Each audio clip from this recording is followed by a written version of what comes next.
Hello, আসসালামু আলাইকুম। কেমন আছেন সবাই? আশা করি সবাই ভালো আছেন। আলহামদুলিল্লাহ, আমি ভালো আছি। আজকে সুজি দিয়ে বিস্কিট বানাবো। আপনারা সম্পূর্ণ ভিডিও দেখতে থাকুন এবং আমার পাশে থাকুন। এবার যাব মূল রেসিপিতে। বিস্কিট বানানোর জন্য আমি একটা বুন দিয়েছি, একটা ডিম আমি দিয়ে দিচ্ছি, সামান্য পরিমাণ লবণ দিয়ে দিচ্ছি, চিনি দিয়ে দিচ্ছি হাফ কাপ। এবার ভালো করে ফেটে নিব। মিষ্টিটা আপনারা কমিয়ে বাড়িয়ে দিবেন। ডিমটা আমি ভালো করে মিক্স করে নিয়েছি।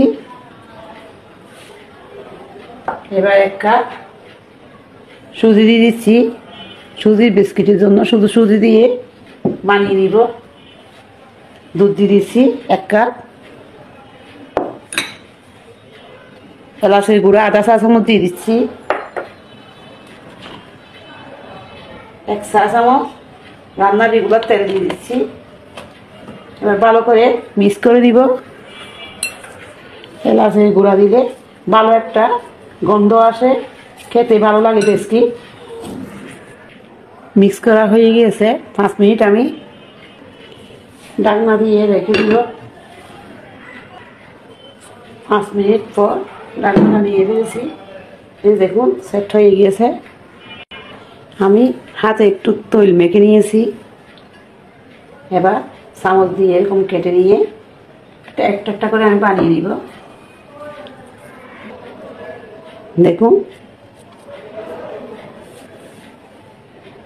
একটা চামচের সাহায্যে আমি ডিজাইন করে নিচ্ছি। আপনারা যে কোনো ডিজাইন করে নিতে পারেন। চামচ দিয়ে মেপে দিলে সবগুলো এক সমান হবে। আরেকটা আমি বানিয়ে দেখাচ্ছি।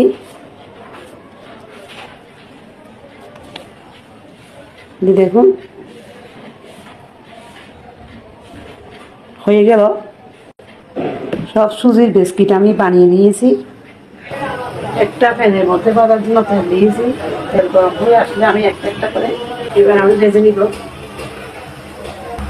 জালটা আমি মিডিয়াম টু লো হিটের মধ্যে রেখেছি। বিস্কিটটা আমি উল্টিয়ে পাল্টিয়ে ভেজে নিয়েছি। এটা ঠান্ডা হয়ে গেলে আরো কালার হয়ে যাবে। আমি এরকম অবস্থায় সব বিস্কিট দিয়ে দিব। এবার বাকি যে বিস্কিট আছে বানিয়ে রেখেছিলাম এগুলো আমি একটা একটা করে দিয়ে দিচ্ছি, ভেজে নিব। আমার এই ভিডিও যদি আপনাদের ভালো লাগে লাইক দিবেন, শেয়ার করবেন এবং আমাকে ফলো করবেন।